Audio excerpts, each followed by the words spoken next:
For context, I come from a fairly wealthy family. Not Hollywood elite rich, but well off enough that we had a small vacation spot in the mountains where we'd spend our summers. I genuinely loved that place. The sprawling forest and the sounds of nature provided a welcome escape from the chaos of city life. There was even a basement that had been converted into a lounge, complete with a big TV, a collection of movies and games, and a pool table.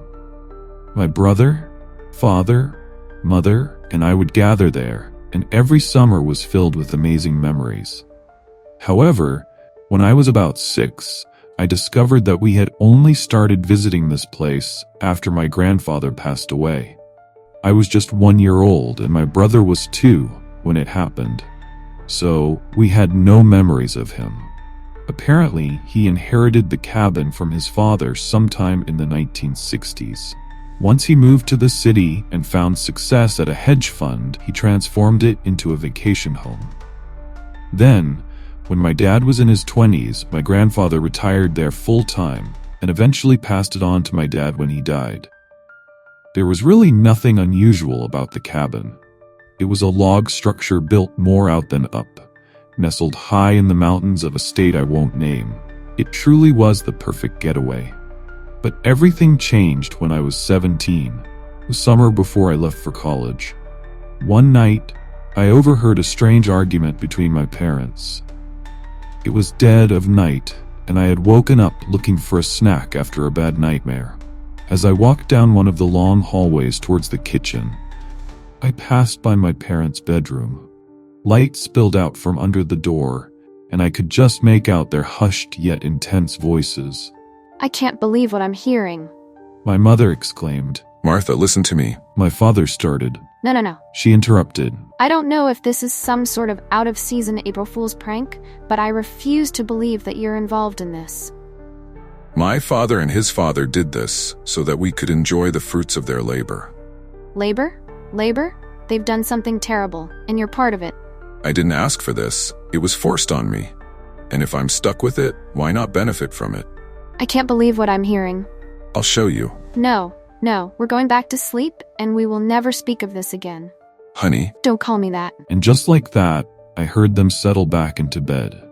I crept back to my own room, my appetite completely vanished.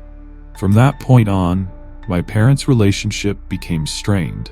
They stayed together, but my mother grew increasingly cold and distant. When I left for college, I received a phone call from her informing me that we wouldn't be going to the cabin the following year. At the time, I brushed it off, but the memory of that argument I overheard the previous summer began to nag at me. My grandfather had been in finance. Perhaps his fortune was built on less than legal practices, and my mother was upset about it. But I didn't see how my dad could be responsible for that. Maybe it was related to something going on at my dad's company? No matter how I approached the situation, I just couldn't make sense of what they had been arguing about. When summer arrived, I received a call from my dad. Hey Dad, what's up? I asked. Hey Jacob. He replied. How would you feel about coming up to the cabin again? Wait, really? I was surprised. I thought Mom didn't want us to go there anymore. Oh, it took a lot of convincing, but I got her to see things my way. He said. We'll be heading up there next Monday.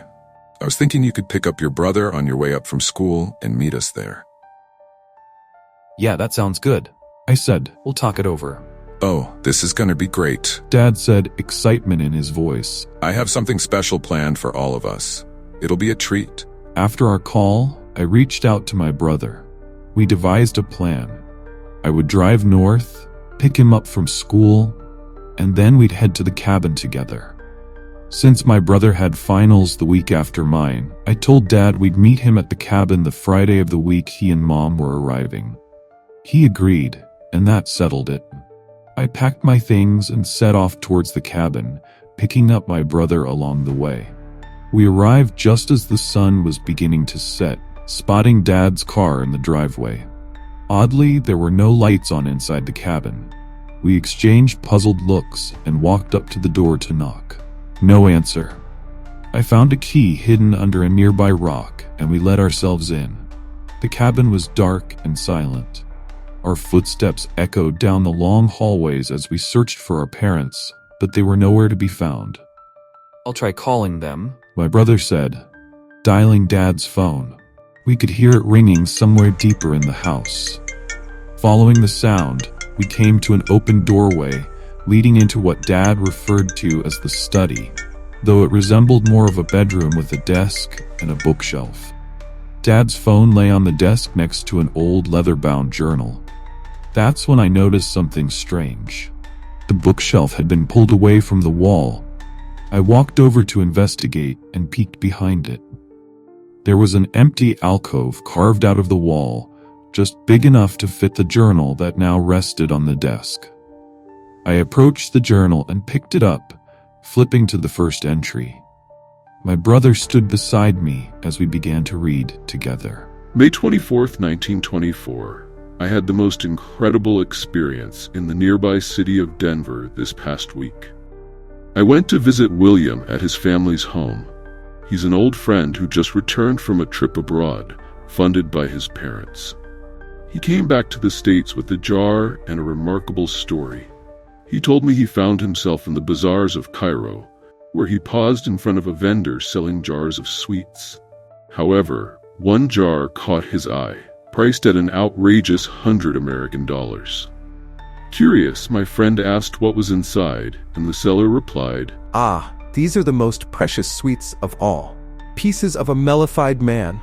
You see, beyond the desert, there are elders who choose to become mellified men. They begin by eating only honey.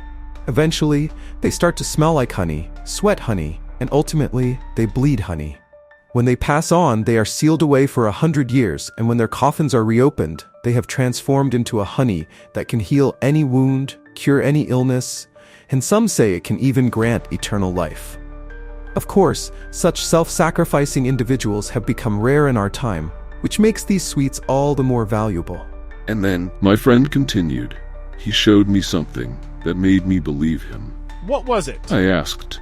He pulled a knife from his coat pocket and stabbed it straight through his hand, withdrawing it to reveal a gushing wound. I recoiled, feeling nauseous at the sight, while my friend remained calm, as if it were nothing more than a mosquito bite. Then he opened his jar and took out a golden sweet that resembled a clear type of toffee, biting off a small piece. Instantly, the wound began to close, and soon there was no sign he had ever been hurt at all. You see? My friend said. I was dumbfounded. I had just witnessed a miracle before my eyes. I pleaded with him for a sweet, but he only offered me one, just one. From a jar overflowing with them, we argued passionately for an hour before I stormed out and returned to the inn where I was staying. The next morning, I attempted to revisit my friend to discuss it further, only to find he had disappeared sometime in the night. I believe he sensed that my anger over the sweets would drive me to do something irrational. Turns out, he was right. As I rode the train back to my town, a plan began to take shape in my mind. There was a logging camp near my cabin, and accidents happened there all the time. Would anyone really miss a logger? How much was honey worth these days?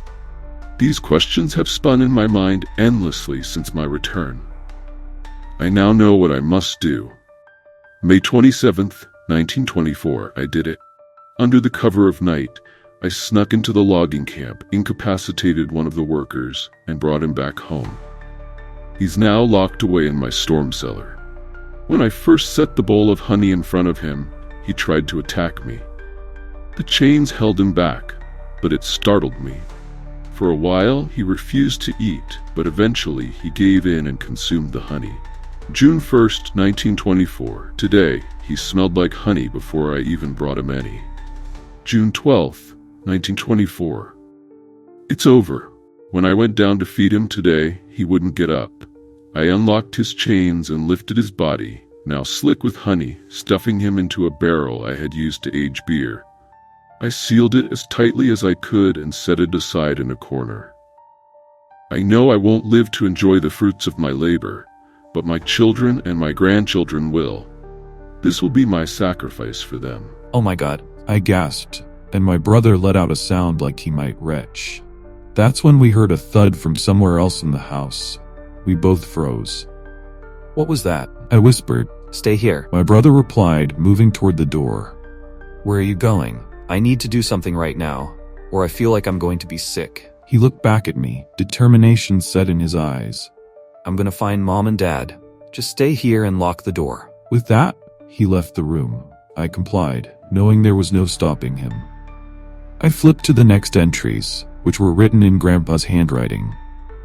May 28th, 1968. I suppose this little journal sheds a lot of light on Dad. I went down to the storm cellar myself and found the barrel. I didn't dare open it, but I could smell the sickly sweet scent wafting from the doorway. No wonder he never let us down there. Now I have to ask myself if I'm willing to go along with this whole thing. I could show this journal to the authorities or dispose of the barrel and wash my hands of the whole mess. But what if they accuse me of being the one who put him in there, with this convenient journal to prove my innocence? What would Mom say if she found out? No, I'll play along for now. If I'm lucky, I'll live long enough to get a piece for myself. I've got to hide that barrel better until the time comes. That was the last entry from Grandpa. The next one was written by my dad. June 8th, 2024. I've killed my wife. I buried her deep in the woods, in a clearing she always loved. That's what she would have wanted. She just didn't understand. This was meant to be our year, the year everything finally paid off. But she couldn't see it. I didn't want to do it. I knocked her out and tossed her in the car, driving her up to the cabin. When she came to, she kicked and screamed, vowing she'd escape, run to town, and bring the law down on me. I couldn't let that happen. Not when my grandfather's actions were finally about to yield results. I smothered her. I thought it would be the cleanest way. My kids are coming on Friday. I'll have to come up with some explanation.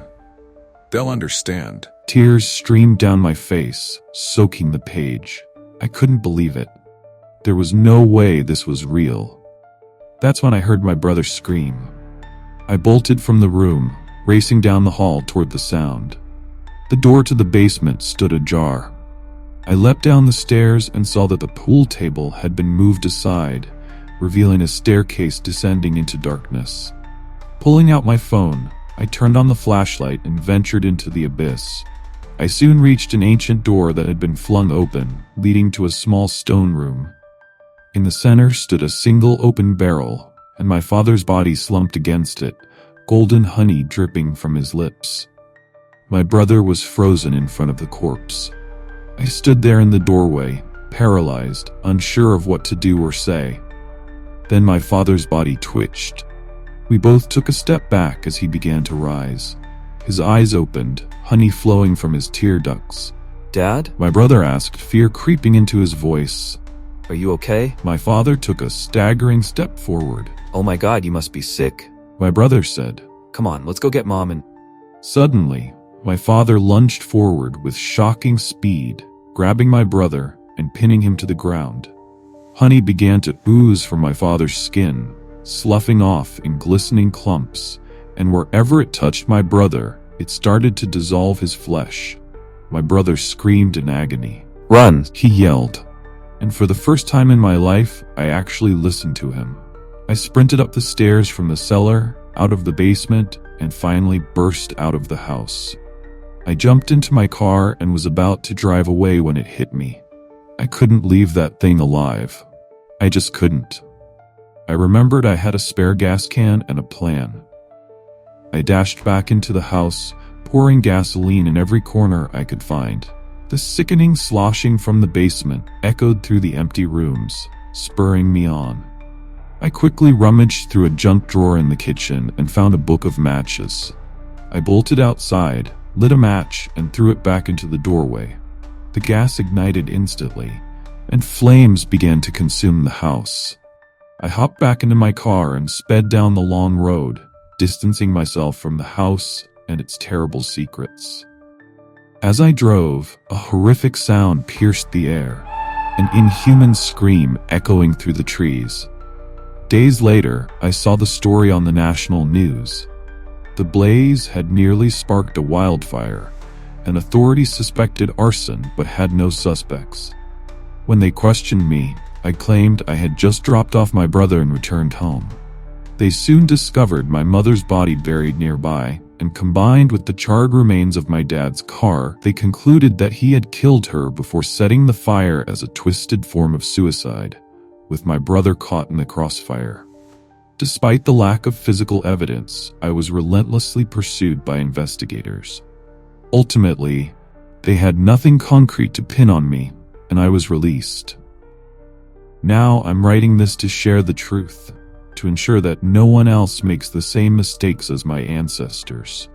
Not even for the allure of something as sweet as immortality. Stories may end, but the fear remains. Subscribe to uncover more secrets hidden in the darkness. Until we meet again in the world of nightmarish shadows.